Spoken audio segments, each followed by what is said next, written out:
아마 그날 그 사건이 일어나지 않았다면 전 아마 이혼도 못하고 그렇게 끙끙대고 살았을지도 모릅니다. 그러니 그 일이 있었던 걸 감사해야 할까요? 그날 밤의 일 말이에요. 남편이었던 그놈은 욱하는 성격으로 조금만 기분이 나쁘면 침대에다 주먹질을 하거나 그릇을 집어 던지고 부쉈습니다. 운전하다 기분 나쁘면 시동을 끈 후 차키를 던져버리고 길거리에 차를 방치하고 타이어를 발로 차고 서랍장은 발로 밟고 부숴버리고 컴퓨터는 던져서 박살내고 유리창 부수기 등등 저를 밀어서 넘어진 적도 있습니다. 아마 제가 싸울 때 그놈이랑 똑같이 대들었으면 주먹으로 맞았을 수도 있겠네요. 거기다 남 탓은 어찌나 하는지 다 쓰고 보니까 더 기가 차네요. 주방에서 과일을 씻다가 본인한테 물방울 튀겨놓고 사과 안 한다고 그 이야기를 싸울 때마다 했는데 기분 나쁜 게 그렇게도 없었나 봅니다. 그런데 이게 유전인 것 같아요. 폭력성, 바람기 이런 거 있잖아요. 옛날에 시아버지가 호미 들고 시어머니 쫓아간 적이 있었다고 들었거든요. 그래서 이혼하자고 하면 이놈이 저 죽인다고 할 것 같아 강하게 이야기도 못하고 흐지부지 지나가고 했었죠. 남편 부모님인 두 연놈도 저도 저런 상황을 대충 알면서도 방치했습니다. 제가 왜 시부모님이라 안 하고 연놈이라 하는지는 제 이야기를 끝까지 들으시면 아실 거예요. 하여튼 그 연놈들은 5년 지나면 좋아진다더라. 좀만 참아라. 1년만 기다리면 좋아진단다. 좀만 참아라. 라고 말했습니다. 시부모가 대책이라고 얘기해 준 건 전보로 가서 물어보니 좋아진다고 했다. 그러니 좋아질 때까지만 기다려라. 이것뿐이었어요. 제가 이러쿵저러쿵 남편이 그런다 어찌해야 하냐고 하면 항상 이런 식이었습니다. 내가 자식을 그렇게 키워서 그렇다. 미안하다. 근데 어쩌겠냐. 너보고 계속 참으라고도 못하겠고 이혼하고 싶으면 네 마음대로 해라. 그나저나 왜 나한테 이야기하냐고. 나도 참고 살아서 너한테 해줄 말이 없다. 항상 너만 생각하면 미안하다. 이러면서 그냥 또 끊어버리죠. 평소에도 본인 말씀 안 하시고 그냥 끊었고 저희 부모님이 시부모랑 통화하는데도 똑같으셨어요. 엄마 말도 안 끝났는데 혼자서 이야기하시고는 전화는 이미 끊어버린 뒤였습니다. 다시 전화해도 절대 안 받으셨어요. 본인 이야기 끝났는데 왜 귀찮게 하냐고 하십니다. 이게 사돈한테 할 말입니까? 말은 미안하다 하셨지만 절대 미안해 보이지 않으셨어요. 전 마지막 희망을 가지고 전화했던 건데 기분 진짜 더러웠어요. 남편은 시아버지랑 같이 일한다고 하여 저랑 결혼하고 지방으로 내려가 살게 되었는데 3개월이라더니 아버지랑 싸우고 물건 던지고 그 이후로 일도 안 했습니다. 그 후 일을 갔다 하면 또 싸우고 안 가고 아침에 제 시간에 맞춰 출근한 건 손에 꼽을 겁니다. 정말 힘들었어요. 시부모님이랑 저 인간이랑 똑같아서 중간에 있던 저는 정말 죽을 맛이었네요. 시부모는 자꾸 본인 아들 챙겨서 일 보내라고 저한테만 연락하셨어요. 겨우겨우 깨워서 일 보냈는데도 시부모의 전화가 없길래 주차장에 내려가 보니 차에서 세상 편하게 자고 있고 왜 그렇게 책임감 없이 행동하냐 말하면 다 저 때문이라 하더라고요.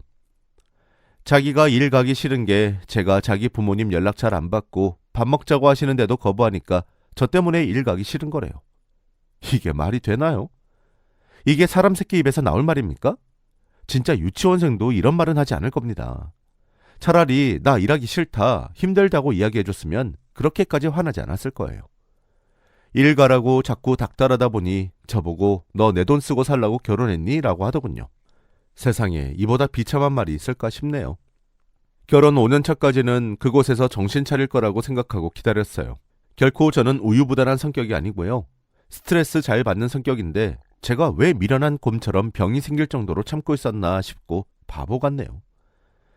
인간은 고쳐 쓰는 게 아니라는 게 맞는 말이었어요. 안 바뀌더라고요. 남편은 회사 집기를 때려 부수고 시아버지한테 돈 집어 던지고 또 출근을 안 했어요. 남편은 얼마나 생각이 짧다고 생각할 만큼 놀았습니다. 시부모님은 장사하게 도와주겠다고 저보고 알아보라고 하셨지만 결국 약속은 지켜지지 않았습니다. 그냥 아들 며느리 잡아두기 위한 수단이었던 것 같아요. 막상 그 이야기를 하니 돈 없다고 나몰라라 하시더군요. 그래놓고 1억이 넘는 외제차를 사셨어요. 본인들 쓰실 돈은 있으시고 아들 며느리 도와줄 돈은 없으시겠죠. 아니 애초에 제가 먼저 도와달라 했나요? 그렇게 스트레스 받다 보니 원형 탈모가 생겼어요. 헨젤과 그레텔이 길을 잃지 않기 위해 가는 길 도중에 빵 부스러기를 떨어뜨렸다던데 저는 머리카락이 하도 빠지니 제가 지나간 길을 잃어버릴 일이 없더군요. 그때까지 참으라고만 하셨던 친정엄마도 본인이 도와준다고 올라오고 싶으면 돈 줄 테니 그걸로 먹고 살아라 하셨습니다. 가게를 새로 하게 되면 왠지 전 남편 때문에 말아먹을 것 같아서 부모님의 일터를 빼앗게 되었어요. 이때 남편 새끼를 버리고 왔어야 했는데 말이에요. 오래되긴 했어도 보통 이상은 장사가 되는 곳이었거든요. 본인 것이 아니어서 경각심을 가지고 눈치라도 보고 할 줄 알았지만 가게에 있는 시간은 2시에서 5시 딱 3시간 정도였죠. 이거 정신 나간 새끼 맞죠? 어떨 땐 3시에 일어나서 이미 늦었으니 아예 갈 생각이 안 든다며 게임하고요. TV 보면서 깔깔 좋다고 웃고 진짜 웃는 그 주둥이를 쳐버리고 싶은 욕구를 참느라 죽는 줄 알았어요. 그렇게 가게에 얼씬도 안 한 지 꽤 되었습니다. 제 시간에 나가라고 하면 그럼 네가 가든가 무슨 말만 하면 지적한다고 생각하고 본인이 지적당했다고 생각하는 것 같더군요. 그러고는 손에 든 거 바닥으로 던져버리거나 지 혼자서 주먹으로 침대랑 싸웠습니다. 마음 같아서는 남편한테 질러버리고 뒤집어놔야 응어리가 풀릴 것 같았는데 용기가 안 났어요. 보복이 두려워서요. 어찌해야 멘탈이 덜 무너지고 몸 건강히 잘 살아서 헤어질 수 있는지 모르겠더군요. 어느 날은 남편이 아침부터 일어나서 사우나에 다녀와서는 집에 와서 향수도 뿌리고 머리도 손질하고 치장을 하더군요. 저게 정신 나갔나 싶었지만 일찍 가게 문도 열고 열심히 준비하는 모습을 보니 그냥 철이 들었나 싶었죠. 그날 그 여자가 저희 가게에 혼자서 놀러 온 겁니다. 가게는 12시 마감인데 9시쯤 혼자 왔더라고요. 첫인상은 착해 보여서 나쁘지 않았어요. 혼자 왔으니 어쩔 수 없이 남편이 그 여자와 술을 마셨고 여자의 남편 욕을 같이 해야 했죠.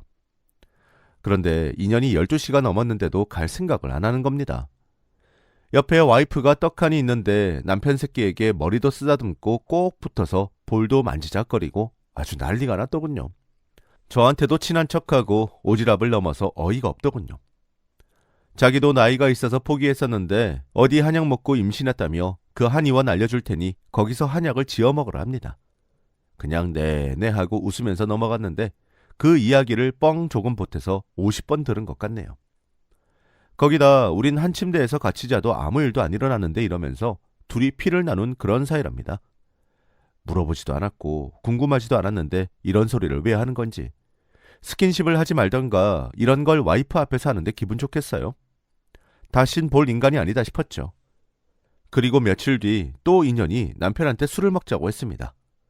남편한테 제가 그랬어요. 술 마시는 건 좋은데 가게는 아지트가 아니니 좀 일찍 보내줄 테니까 밖에 나가서 마시라고요. 그런데 그 언니라는 작자가 지 남편과 함께 유모차를 끌고 가게에 들어오길래 제가 그랬죠. 남편 보내줄 테니 나가서 편하게 드시라고요. 그러자 그 여자는 싫은데 여기서 마실 거야 하면서 진짜 놀리는 것처럼 말했어요. 토 나오는 줄 알았습니다. 딱 봐도 딴 술집에 유모차 끌고 가서 애 데리고 술을 마실 수 없으니 그런 거였어요. 그 갓난애는 무슨 죄입니까? 그리고 그날도 3시 넘어서까지 마시더군요. 그리고 또 며칠 뒤 그날은 저희 가게 쉬는 날이었습니다. 또 그 누나가 술을 먹자고 했다고 같이 술 마시고 싶다고 난리를 피우면서 죽으려고 하길래 한 9시쯤 가게 문을 닫고 남편을 집 근처까지 차로 데려다 주고 적당히 놀고 들어오라고 한 후 저는 집으로 들어왔죠. 사실 또 저 여자랑 술 마신다는 게 못마땅했지만 못 놀게 하면 뭔가 계속 사람을 쥐잡듯이 해서 정신을 피폐하게 만드는 인간이라 내 눈에만 안 보이면 신경 안 쓰이니까 라는 생각으로 보내준 겁니다. 그런데 인간이 아침 8시가 되었는데도 집에 안 오는 겁니다. 전화를 했더니 그 누나 집에서 3차인지 4차인지를 하고 있다는 거예요. 그 여자 남편도 집에 없는데 그 집에는 새벽에 왜 가냐고 이 새끼가 드디어 돌았구나 정신줄 놨구나 싶었습니다. 당장 집에 들어오라고 하고 전화를 끊었어요. 3시간이 지나도 전화도 없고 집에도 안 들어오길래 다시 몇 번을 전화했는데 안 받더라고요. 그래서 그 여자 동네로 찾아갔어요. 불행인지 다행인지 그날따라 남편을 데려다 주는 바람에 그 집 근처 주소라도 알 수 있었거든요. 2층짜리 단독주택이 모여있는 동네였는데 집이 어딘지는 모르니 야 김준호 어딨어? 나와 김준호! 남편 이름을 동네 방네 부르면서 다녔는데 한참 동안 어디선가 기어 나오더라고요. 남편을 차에 태우고 집에 오니 낮 12시 술을 너무 많이 마셔서 변기통을 잡고 있느라 전화를 못 받았다고 변명을 하더라고요. 변기통이 아니라 다른 걸 잡고 있었겠지라는 말을 하려다가 한 대 맞을까봐 그냥 저는 내가 널 찾으러 간 이유는 단 하나다. 너에 대해 실망하는 마음이 더 커지면 내가 더 이상 참을 수 없을 것 같아서 온 거다. 절대 네가 이뻐서 온 거 아니고 네 행동은 어떻게 봐도 잘못된 거다. 너는 부부의 믿음을 버리는 행동은 절대 하지 않았다고 하지만 그건 나한테 이미 중요한 게 아니다. 앞으로도 이런 일이나 비슷한 일이 있을 때에는 나도 그냥 못 넘어갈 것 같다. 넘어가는 건 마지막이니 행실 똑바로 해라 라고 얘기했죠. 그리고 오늘 바로 그 사건이 터져버린 겁니다. 오늘도 역시나 잘 일어나지도 못하는 인간이 일 나갈 시간 3시간도 안 남은 시간에 자더니 알람이 계속 울리는데도 무시하고 자더군요. 참다 시끄러워서 알람 끄려고 폰을 터치하는데 카톡이 오더라고요. 그년한테서요. 평소에 남편 핸드폰 충전 꼽아줄 때 빼고는 만지지도 않았어요. 그런데 미리 보기에 뜬 내용 때문에 보게 되었네요. 저와 관련된 이야기였거든요. 카톡의 내용은 이랬어요. 오늘 참 기분이 더러운데 니네 가게 생각이 나. 네 와이프가 나 싫어하는 것 같아서 가고 싶어도 못 가겠어. 와이프한테 내가 잘못한 게 없어도 네 와이프가 오해를 하니까 속상해 죽겠다. 진짜 나 오늘같이 속상한 날엔 사람들이 보고 싶은데 말이야. 뭐 대충 이런 내용이었어요. 진짜 어이가 없더라고요. 왜 본인이 와이프 있는 남자를 속상한 날에 보고 싶다 하나요? 진짜 제정신 아닌 년 아닙니까? 남편에게 이게 뭐냐고 따지자 이제 하다가 카톡까지 봐? 내가 보냈냐고. 나도 아직 읽지도 않은 카톡 가지고 왜 도대체 난리야? 나보고 어쩌라는 거냐고. 네가 그 누나 너보다 더 이쁘고 잘나서 싫어하는 거 이해하는데 그 누나 애도 있고 남편도 같이 봤잖아. 그런데 왜 그렇게 의부증 있는 것처럼 트집 잡고 날 잡아먹으려 해? 나는 사생활도 없고 사람도 못 만나냐? 라고 하면서 엄청나게 기분 나쁘다고 하는 겁니다. 남편한테 네가 어떻게 행실을 했길래 상대가 저런 식으로 하겠냐? 네가 부부 사이를 이어가려면 부부 사이에 끼어들어서 불나게 만드는 사람은 인맥 정리를 하던가 어느 정도 거리를 둬야 맞는 거 아니야? 네가 지금까지 이런저런 거 다 받아주니 너한테 저런 카톡을 보내는 거고 정말 친한 동생이 잘 살기를 바라는 사람이라면 저런 식으로 질척거리면 안 되는 거야. 최소한 나한테 그 카톡 때문에 기분 나빴다면 미안하다. 내가 그 누나랑 거리를 두던가 하겠다. 이런 식으로 사과를 해야 하는 거 아니냐? 상황 바꿔서 생각해봐. 내가 아는 오빠한테 보고 싶다고 카톡하면 넌 좋겠어? 그 오빠 집에서 단둘이 취해가지고 술 마시고 연락 안 되면 넌 어떨 것 같아? 이렇게 말했더니 남편이 하는 말이 난 상관없어. 난 너랑 달라. 너 무슨 분노장애 있는 사람 같아. 진짜 숨 막힌다. 너 원래 별것도 아닌 거를 기분 나빠하는 거 알았지만 진짜 징글징글하다. 라고 하는데 이런 게 별거 아닌 건가요? 그러고는 누나가 친한 동생 보고 싶은데 눈치 보여서 못 온다 말한 게 뭐가 문제냐? 라고 하는 겁니다. 제가 그 언니한테 뭐라고 했나요? 제가 무슨 눈치를 줬다는 걸까요? 제가 자기를 너무 못 믿는다고 하면서 아주 성을 내고 나가더라고요. 그러면서 오늘 가게 나오지 말라고 제 얼굴만 보면 토악질이 나와서 일하다가도 다 엎어버리고 싶다고 하더라고요. 그래, 알겠다고. 저도 쉬니까 잘 됐네 생각하면서 안방 침대에 가서 누워버렸습니다. 그런데 남편이 마감을 하고 돌아와도 남을 시간인데 돌아오지 않는 겁니다. 뭐 또 그냥 만났나 싶어서 신경도 안 썼어요. 그런데 새벽에 전화가 오는 겁니다. 발신자 번호를 보니 식당에서 온 거였어요. 아니, 원래 식당 전화로 전화하거나 그러는 사람이 아니거든요. 식당 전화는 보통 배달받을 때나 고객이랑 통화할 때나 쓰지 저랑은 무조건 핸드폰으로 연락했던 사람인데 식당 전화로 전화가 오니 갑자기 이상하더라고요. 저희 식당에는 전화기가 2개가 있는데 한 개는 카운터에 그리고 하나는 주방에 있습니다. 주방에서 일하다가 전화가 오면 카운터로 달려나가는 게 워낙 번거로운 일이라 2개를 설치했거든요. 어쨌든 무슨 일이 있나 싶어 급하게 전화를 받았습니다. 그런데 전화를 받고 여보세요 라고 제가 말했는데도 아무 소리가 안 들리는 겁니다. 실수로 걸었나 그런데 이 시간까지 식당에서 일을 하는 게 이상해서 전화기를 놓지 않고 계속 혹시 무슨 소리가 들리지 않을까 귀를 쫑긋했습니다. 핸드폰 통화 소리 볼륨도 최대로 올리고요. 그런데 이상한 소리가 나는 겁니다. 이게 무슨 소리인가 싶어서 계속 들어보니 그 연놈들이 그 짓거리를 하는 소리더군요. 저는 바로 주방에 설치해 놓은 CCTV와 연결해놨던 핸드폰 어플에 로그인한 후 그 짓거리 하는 걸 시청하기 시작했습니다. 당연히 녹화가 되고 있었고요. 주방불을 아주 다 켜놓고 그곳에서 난리가 났더군요. 그리고 저는 바로 식당으로 급하게 달려갔습니다. 혹시 저한테 해코지할까봐 경찰도 불렀고요. 경찰에게는 식당에 도둑이 든 것 같다고 말했습니다. 저 혼자 현장을 덮친들 그 남자 성격에 저를 정말 어떻게 할 수도 있겠다 싶었거든요. 그렇게 경찰보다 먼저 도착한 저는 경찰이 바로 뒤따라오는 걸 확인하고 조용히 해달라고, 제가 조용히 문을 열 테니까 바로 체포해달라고 부탁을 드렸습니다. 그리고 몰래 보안키를 들고 식당 안으로 들어가 식당 카운터 쪽 불을 켰습니다. 그랬더니 그 연놈들이 주방에서 그 짓거리를 하다가 놀랐는지 눈을 동그랗게 뜨고 저와 경찰들을 번갈아 보며 아주 가관이더라고요. 놀란 건 그 연놈들뿐만이 아니었습니다. 경찰도 아주 놀란 눈치였어요. 저한테 말을 더듬으면서 아시는 분들이냐고 하길래 아니요, 모르는 사람들인데 불법 침입했어요. 당장 체포해주세요 라고 말했습니다. 경찰이 다가가자 옷도 제대로 입지 못하고 주방 한 구석에 숨어가지고 벌벌 떠는 모습이 어찌나 웃기던지 경찰이 옷 입을 시간을 주고 수갑을 채운 뒤 그제야 왜 자기를 잡아가냐고, 간통죄는 요즘 없어지지 않았냐고 큰 소리를 치더라고요. 경찰이 무슨 말이냐고, 이 사람 당신 남편이에요? 라고 묻길래 아니요, 모르는 사람이에요 라고 말했더니 옆에 있던 그년이 눈을 아주 그냥 눈깔 사탕 튀어나올 정도로 뜨면서 야, 네 남편 맞잖아. 왜 모르는 사람이라고 하고 지랄이야? 라며 소리를 지르더라고요. 이게 양심이 있는 사람 새끼들이 할 수 있는 말입니까? 남편이라는 놈은 분에 또 못 이겨서 무슨 년 너 가만 안 둔다, 죽인다 난리가 났고 저는 경찰들 뒤에 숨어 벌벌 떨었습니다. 그렇게 저희는 경찰서를 갔고 결국 제 남편이라는 게 밝혀졌고 그 여자 남편도 소식을 듣고 경찰서로 오게 됐습니다. 그렇게 우리는 경찰서 한자리에서 마주하게 된 겁니다. 그년 남편은 아주 열이 받았는지 그년 얼굴 보자마자 귀싸대기를 날리는데 바로 의자에서 넘어지면서 바닥에 나가 떨어지는 모습이 아주 속이 후련했습니다. 남편 놈은 열받아서 하도 저한테 주먹질을 하려고 하니까 경찰 4명이서 붙들고 있었고요. 그렇게 경찰들이 이제 알아서들 하시라고 하면서 저희 보고 나가라고 했는데 나가는 길에 그 상간녀 남편이 저희 남편 얼굴을 발차기로 날려버리더니 쓰러진 남편을 진짜 죽도록 밟고 밟았습니다. 저는 진짜 남편의 살기 어린 눈빛을 보고 이대로 가면 죽겠다 싶어서 경찰들에게 저는 좀 늦게 나가겠다고 말씀드렸어요.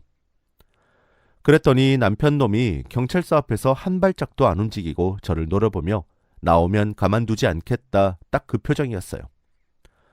저는 우선 시어머니 시아버지한테 연락해서 이래저래 해서 경찰서에 왔으니 본인 아들 데려가시라고 말씀드렸습니다. 그런데 그 시댁이라는 새끼들이 경찰서에 오자마자 제 뺨을 미친 듯이 때리고 머리카락을 잡고 안 놓아주더라고요. 경찰들이 바로 제지했고 저는 경찰들에게 이거 폭행으로 입건 가능하냐 물었고 경찰은 가능하다고 했습니다. 그렇게 저는 시부모를 형사 고소했고 남편이라는 놈은 어찌나 뻔뻔한지 어이가 없었어요. 저는 남편을 고소했습니다. 이혼 소송과 상간녀를 상대로 위자료 소송을 진행하기로 했고요. 그리고 제가 슬쩍 협박을 했습니다. 당신 내가 원하는 대로 바로 이혼해주고 위자료 안 주면 그 영상 다 세상에 뿌릴 줄 알라고. 참 제가 생각해도 대담했네요. 그런데 참 비겁한 남편 놈은 그건 또 무서웠는지 알겠다고 하면서 자기가 네 원하는 만큼 위자료 주고 이혼 바로 해줄 테니까 제발 그러지 말라고 빌었죠. 이렇게 쉬운 이혼이었는데 그간 당하고만 살았더니 어이가 없더군요. 시부모라는 새끼들도 제가 합의를 안 해준다고 하니 큰 합의금을 제시하면서 제발 합의만 해달라고 무릎도 꿇고 빌었습니다. 아마 아들 때문이겠죠. 혹시라도 자기 아들 나중에 혼사길 막힐까봐 인생에 큰 벽이 되지는 않을까 무서워서 빌었던 거지 저한테 진심으로 미안한 것은 절대 아니었습니다. 제발 내가 이 돈 줄 테니 우리 아들 영상 그거 좀 지우고 앞길 좀 막지 말고 또 소송으로 가서 기록 남으면 안 좋으니 그냥 합의 이혼으로 가자고 말씀하셨거든요. 결국 저는 합의금과 위자료를 두둑이 받아낸 후 이혼해줬습니다. 시부모라는 사람들은 최근에 뽑은 차까지 팔아야 했다고 들었네요. 뭐 어쩌겠어요. 지들이 자식을 그렇게 키운 잘못이지. 지금은 혹시라도 나중에 돌변해서 해코지를 할 그 사람이 무서워 함께 살던 곳에서 멀리 떨어져 전화번호도 바꾼 채 살고 있습니다. 제 긴 이야기 들어주셔서 감사합니다.